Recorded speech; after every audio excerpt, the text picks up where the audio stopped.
को पता है कि चिंकी यहाँ पर बार बार क्यों आ रही थी। आगे जब दरिया दिल अपने कपड़े बदल रहा होता है तभी चिंकी चुपके से उसका हथियार देख लेती है और उसे देखकर बहुत खुश होती है। इसके बाद जब वो तैयार होकर अपने काम पर जा रहा था तभी चिंकी उसे कहती है कि आज रात को मेरे घर पर पार्टी है और तुम्हें वहाँ पर जरूर आना है। दरिया दिल कहता है कि वैसे तो मुझे बहुत काम है लेकिन फिर भी मैं देखता हूँ अगर मुझे टाइम मिला तो मैं आ जाऊंगा। इसके बाद जब वो अपने ऑफिस पहुंचता है तो वो अपनी प्रेजेंटेशन को देखकर हैरान हो जाता है क्योंकि आर्टिकल वो नहीं था जो उसने कई दिनों की कड़ी मेहनत करके लिखा था। अब ये देखकर उसे लग रहा था कि अगर इसे उसके बॉस ने पढ़ लिया तो वो उसकी गांड पर लात मारकर उसे ऑफिस से निकाल देगा। लेकिन तभी हम देखते हैं कि उसके बॉस को ये आर्टिकल बहुत पसंद आता है और वो उसे प्रमोट करके मैनेजर बना देता है। फिर उसी रात दरिया दिल तैयार होकर चिंकी की पार्टी में पहुंचता है जहाँ पर उसे फटे गोदाम और उसका हस्बैंड झोपड़ पप्पू मिलता है। वहीं पर चिंकी भी होती है जो कि वहाँ पर पियानो बजाकर सबका मनोरंजन कर रही थी। इसके बाद जब वो बाहर अकेली खड़ी थी तभी वहाँ पर दरिया दिल आता है और उसे कहता है कि तुमने बहुत अच्छा पियानो बजाया। चिंकी कहती है कि वो सब छोड़ो, ये बताओ तुम्हारे बॉस को वो आर्टिकल कैसा लगा। दरिया दिल कहता है कि क्या वो आर्टिकल तुमने लिखा था, पर तुम तो भी छोटी बच्ची हो। चिंकी कहती है कि अभी तुम मेरे बारे में जानते ही क्या हो। लेकिन इस बात पर दरिया दिल को गुस्सा आ जाता है और वो उसे डांटने लगता है। लेकिन फिर थोड़ी देर बाद वो उसे खुश करने के लिए अपने साथ ड्राइव पर ले जाता है। वो दोनों एक सुनसान से लाइट हाउस में जाते हैं जहाँ पहुंचते ही चिंकी के अंदर फिर से ठरक जागने लगती है और वो दरिया दिल को पकड़कर वहीं पर चूसने लग जाती है। अब कुछ देर तो दरिया दिल भी इसके मजे लेता है लेकिन फिर वो उसे मना कर देता है और कहता है कि ये सब गलत है। जिसके बाद वो दोनों वापस घर आ जाते हैं। फिर अगली सुबह जब दरिया दिल मस्त सुट्टा मारते हुए अपना काम कर रहा था तभी वो खिड़की से बाहर झांकता है जहाँ पर चिंकी आधी नंगी होकर लेटी हुई थी। अब उसका कसा कसाया शरीर देखकर दरिया दिल का सरिया गर्म हो जाता है लेकिन फिर वो जैसे तैसे अपनी भावनाओं पर कंट्रोल करता है। आगे वो अपने मैनेजर बनने की खुशी में घर पर पार्टी रखता है जहाँ पर उसकी दोस्त सोन पापड़ी भी आई हुई थी जो कि अब उसकी गर्लफ्रेंड बन चुकी थी। उधर चिंकी जब उन दोनों को साथ में देखती है तो वो गुस्से में पागल हो जाती है क्योंकि वो नहीं चाहती थी कि दरिया दिल उसके अलावा किसी और की फुद्दी फाड़े। आगे जब सोन पापड़ी तंदूरी चिकन बनाने के लिए लकड़ियां लेने जंगल में जाती है तभी वहाँ पर चिंकी भी आ जाती है। फिर वो उसे धमकी देने लगती है कि सुन बे सोन पापड़ी, दरिया दिल सिर्फ मेरा है और वो सिर्फ मेरी बजाना चाहता है। अगर तू हम दोनों के रास्ते में आई तो मैं ये सारी लकड़ियां तेरे पिछवाड़े में घुसा दूंगी। फिर पार्टी के बाद जब दरिया दिल और सोन पापड़ी घर पर होते हैं तो सोन पापड़ी उसे कहती है कि तुम्हारी दोस्त चिंकी तो बहुत ही अजीब है, मुझे लगता है कि वो तुम्हारे प्यार में पागल हो चुकी है।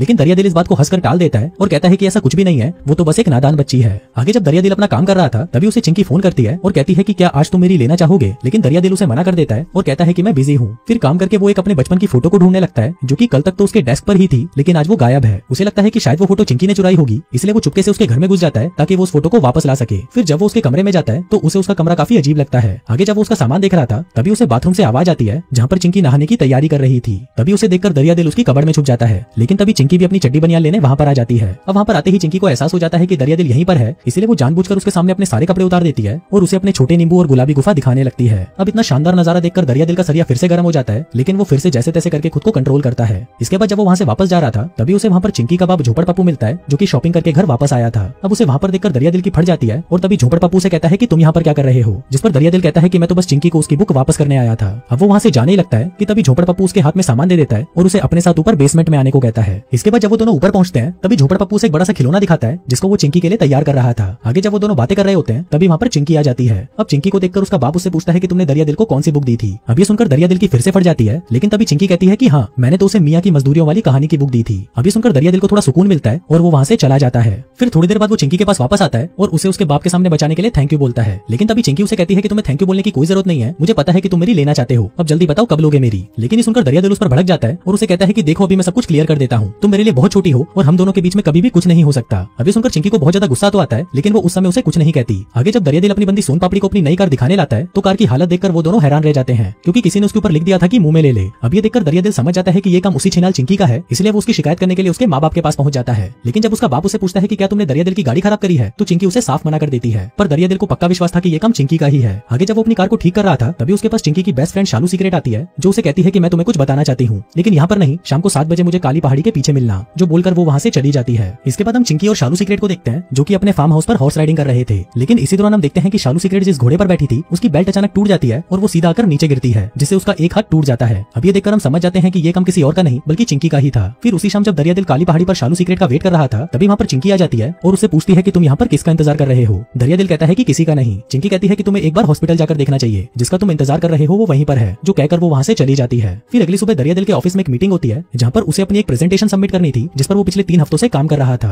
लेकिन जैसे ही वो अपनी पेन ड्राइव को कंप्यूटर पर लगाता है तो वो देखता है कि उसमें तो कोई फाइल नहीं होती। अब ये देखकर उसके दिमाग का भूसा हो जाता है क्योंकि उसने जो 3 हफ्ते मेहनत करके जिस काम को किया था वो सारा काम उसकी ड्राइव में से गायब हो चुका था। अब ये देखकर वो सोन पापड़ी को फोन लगाता है और उसे कहता है कि ये सब चिंकी ने ही किया है, उसने मेरा सारा काम मेरी ड्राइव के साथ साथ मेरे कंप्यूटर से भी डिलीट कर दिया है। तभी बातों के दौरान उसकी नजर एक बेसमेंट पर पड़ती है जो कि उसी के घर के नीचे बना हुआ था। फिर जब वो उस बेसमेंट में जाकर चेक करता है तो उसे पता चलता है कि चिंकी तो एक नंबर की साइको है और वो उसका सारा सामान इकट्ठा कर उस पर काला जादू कर रही थी ताकि वो दरिया दिल को अपना बना सके। अब ये देखकर दरिया दिल का दिमाग खराब हो जाता है, जिसके बाद सबसे पहले तो वो उस बेसमेंट को बंद कर देता है और दिन रात एक करके वापस अपना सारा काम पूरा करने लगता है। इसी दौरान चिंकी भी उसे कई बार कॉल करती है लेकिन वो उसके फोन का कोई जवाब नहीं देता। इसके अलावा वो अपने घर के लॉक्स को भी चेंज करवा देता है ताकि चिंकी पीछे से उसके घर में घुस ना पाए। अब अपना सारा काम कंप्लीट करके वो एक दूसरे घर की तलाश में निकल जाता है क्योंकि अब वो यहाँ पर पूरी तरह से से पागल हो चुका था। फिर वो एक बुढ़िया से मिलता है और उसके घर को पसंद भी कर लेता है, जिसमें वो अगले ही हफ्ते शिफ्ट होने वाला था। इसके बाद जब वो वापस अपने घर पर आता है तो उसे वहाँ पर सोन पापड़ी मिलती है, जो उसके लिए दारू लेकर आई थी। अब ये दोनों दारू पीते हैं और चिल करने लगते हैं, लेकिन इसी दौरान इन दोनों के अंदर ही ठनक जाग जाती है, तो ये दोनों वहीं पर ही दबा दबा कर मजदूरी करना शुरू कर देते हैं। उधर दूसरी तरफ हम चिंकी को देखते हैं, जो कि दरिया दिल की यादों में पूरी तरह से पागल हो चुकी थी। फिर अगली सुबह जब सोन पापड़ी वापस अपने घर पर आती है, तभी वहाँ पर चुपके से चिंकी भी आ जाती है और बाहर से उसके घर के गेट को बंद कर देती है। जिसके बाद वो एक मधुमक्खियों का छत्ता लेती है और उसे उसके घर के अंदर छोड़ देती है। तभी वो मधुमक्खियां सीधा जाकर सोन पापड़ी पर हमला कर देती है। सोन पापड़ी भी वहाँ से बाहर निकलने की बहुत कोशिश करती है, पर वो निकल नहीं पाती।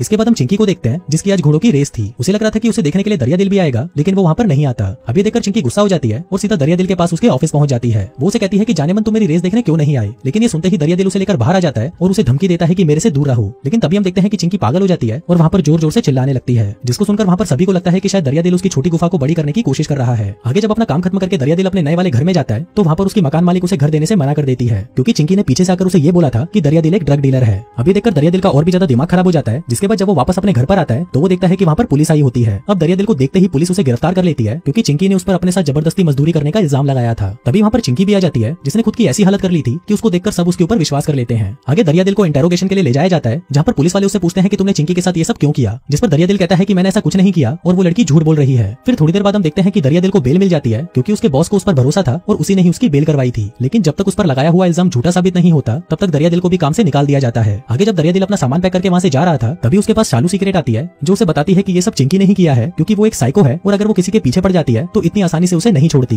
लेकिन दरिया दिल उसे कहता है कि अब इससे कोई फर्क नहीं पड़ता और मैं इस शहर को छोड़कर जा रहा हूँ। जिसके बाद वो शालू सीक्रेट को भी वहाँ से भगा देता है। लेकिन थोड़ी देर बाद उसे शालू सीक्रेट के चिल्लाने की आवाज आती है, जो कि चिंकी के घर से आ रही थी। वो भागते हुए चिंकी के घर पर जाता है, जहाँ पर वो उसके कमरे को देखता है कि चिंकी फिर से दरिया दिल के ऊपर अपना काला जादू कर रही है। अब ये देखकर दरिया दिल शॉक्ड हो जाता है, पर तभी वहाँ पर चिंकी आती है और उसे कहती है कि मैं आखिरी बार पूछ रही हूँ, लेना चाहोगे मेरी। लेकिन दरिया दिल उसे मना कर देता है। अभी सुनते ही चिंकी पागल हो जाती है और एक डंडे से उस पर हमला करने लगती है। दरिया दिल भी जैसे तैसे बचते बचाते ऊपर वाले स्टोर रूम में पहुंचता है और वो वहाँ पर उसी खिलौने को देखता है जिस पर चिंकी ने शालू सीक्रेट को बांध रखा था। दरिया दिल उसे छुड़ाने की कोशिश करता है, लेकिन तभी वहाँ पर चिंकी आ जाती है और फिर से उस पर हमला करने लगती है। लेकिन दरिया दिल उससे बचते हुए उसे ही दबोच लेता है और वहीं पर उसे पेलने लगता है। लेकिन इसी दौरान वहाँ पर चिंकी का बाप भी आ जाता है और वो दरिया दिल को पकड़कर उसे मारना शुरू कर देता है। पर इसी दौरान चिंकी पीछे से अपने बाप पर हमला कर देती है और उसे मारकर वहीं पर बेहोश कर देती है। जिसके बाद वो दरिया दिल को मारने वाली थी कि तभी दरिया दिल उसके मुंह पर एक घुसंड पिलाता है और उसे वहीं पर ढेर कर देता है। अब सीन यहाँ से शिफ्ट होता है, जहाँ पर हम चिंकी को देखते हैं, जिसे एक मेंटल हॉस्पिटल भेज दिया जाता है। लेकिन वहाँ पर भी वो अपनी हरकतों से बाज नहीं आती और अपने ही डॉक्टर के प्यार में फिर से पागल हो जाती है। उधर दूसरी तरफ हम दरिया दिल को देखते हैं, जो कि सोन पापड़ी के साथ एक दूसरी जगह पर शिफ्ट हो जाता है और वो दोनों एक साथ खुशी खुशी रहने लगते हैं। और दोस्तों इसी के साथ ही ये कहानी यहीं खत्म हो जाती है।